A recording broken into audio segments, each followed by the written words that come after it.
काला कमाने के नेता जी। तो दिल्ली पूरे हिंदुस्तान की रैली थी। हमारे शीर्ष नेतृत्व माननीय राहुल गांधी जी, जो नेता प्रतिपक्ष हैं सरकार में, माननीय सांसद प्रियंका गांधी जी, मल्लिकार्जुन खड़गे जी, सचिन पायलट जी, तमाम बड़े नेता आए थे। देश के हर कोने से, हर जगह से कार्यकर्ता, जनता, जितनी भीड़ आप लोगों ने रामलीला मैदान में देखी थी, उसकी 3 गुना भीड़ राजघाट तक थी। लोग चलने के लिए तरस रहे थे। और जानिए कि राहुल गांधी जी, प्रियंका गांधी जी ने अपने वक्तव्य से जो कहा वो जीवन की बहुत कठोर सच्चाई है, और उससे कांग्रेसियों में जो सुस्ती थी वो एक नई ऊर्जा के साथ पूरे मैदान में डटी हुई है। देखिए, राहुल गांधी ने जब बड़ी यात्रा की थी पैदल, तब जानिए कि कांग्रेस के हालात 40 या 44 सीट के थे। उनकी मेहनत, लगन, निष्ठा ने 100 सीटों के आसपास कांग्रेस को लाके 19 में खड़ा किया। तो देखिए, जब कोई चीज़ टूटती है तो उसको बनाने में एक वक्त लगता है। जनता को हम फिर से धीरे धीरे अपने विश्वास में जीत रहे हैं। हमने वो दौर भी देखा है कि जब कांग्रेस को लोग कहते थे कि अब जीवन में नहीं आएगी, एक आंधी चली थी, राजा नहीं फकीर है, देश की तकदीर है, वो दौर भी कांग्रेसियों ने देखा है। हम लोग तो छोटे थे, लेकिन फिर ही 2.5 साल में कांग्रेस लौट के आई। कांग्रेस इस देश की मिट्टी में रची बसी है, इस देश की आत्मा है, लोगों के डीएनए में है। जो आज भारतीय जनता पार्टी का दामन थाम करके बार बार प्रदूषित कर रहे हैं देश को, उनके भी डीएनए में अगर आप जाएंगे तो उनके भी डीएनए में कांग्रेस ही है। बड़ी भीड़ है। कोई भीड़ आती है तो भीड़ आती है, और ये आम जनता की भीड़ नहीं थी। आप जान लीजिए, इसमें 90% हिंदुस्तान से कांग्रेस के कार्यकर्ता आए थे। ये कार्यकर्ताओं का जनसैलाब था, किसी जनता का जनसैलाब नहीं था। अगर जनता का जनसैलाब होता तो दिल्ली में पांव रखने की जगह भी सरकार को ना मिलती। ये जान लीजिए कि बीजेपी के पास कोई मुद्दा नहीं है। अगर बीजेपी को अगर आप देख लीजिए तो कभी वो रोज़गार पे चर्चा नहीं करती है, कभी स्वास्थ्य पे चर्चा नहीं करती है, भाई कभी किसान पे चर्चा नहीं करती है, कभी उद्योग पे चर्चा नहीं करती है, कभी छोटे व्यापारियों के लिए चर्चा नहीं करती। वो हमेशा अगर कोई बड़ी चर्चा करती है तो अडानी अंबानी के लिए करती है, बड़े उद्योगपतियों के लिए करती है।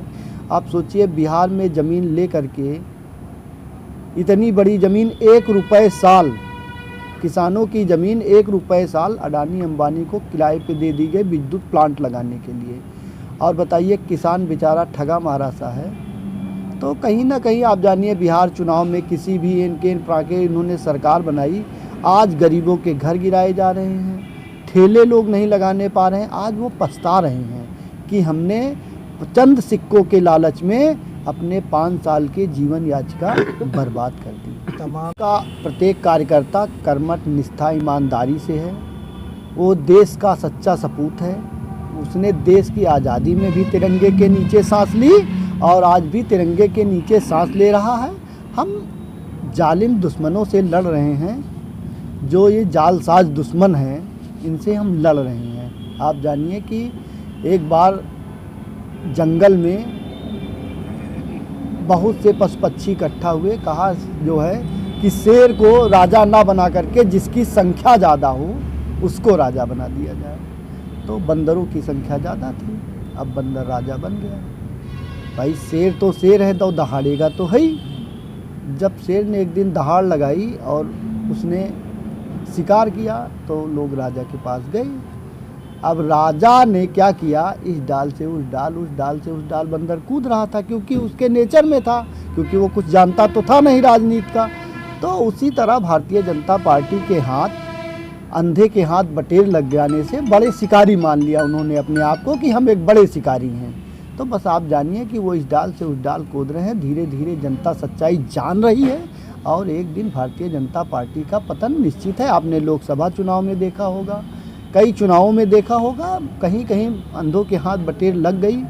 और वोट चोर तो एकदम जानिए कि सच्चाई है कि वोटों की चोरी भारतीय जनता पार्टी बड़े पैमाने पे करे। बिहार में 7 ऐसे विधायक जीते जिनके वोटों की संख्या सेम है, एक आध बूथ अगर ऐसे होते तब तो उसे एक मान लिया जाता कि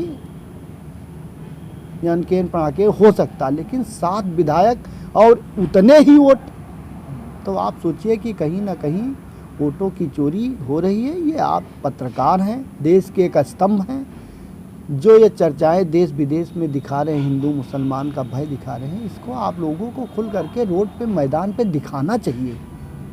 2027 राजनीतिक दल हैं हमको तैयारी करने की आवश्यकता नहीं होती। हमने कई बार बताया, राजा हमेशा युद्ध के लिए तैयार रहता। मेरे पास जो सीमित संसाधन होंगे, जो भी व्यवस्थाएं हैं, पार्टी का जो दिशा निर्देश है, हम 27 के साथ साथ 29 पर भी अपने कार्यक्रम को चला रहे हैं। हमको 27 होती है, लेकिन देखिए सत्ता से हम बाहर हैं, कहीं ना कहीं कुछ कमियां रही हुई कि जिससे हम जनता को छू नहीं पाए। हमारे पास उत्तर प्रदेश में भी जो नेतृत्व है थोड़ा कम है, उत्तर प्रदेश में नेतृत्व का भी थोड़ा अभाव है। तो हम अपने राष्ट्रीय अध्यक्ष जी से और उनके माध्यम से, पत्रों के माध्यम से हमने मांग की है कि चुनाव अकेले दम पर लड़ा जाए और विधायक के जो भी 27 के टिकट हैं, 26 में जिला पंचायत, इन सब पर फोकस करते हुए जितने जल्दी टिकट का बंटवारा हो उतने जल्दी कर दिया जाए। जब हम मैदान में होते हैं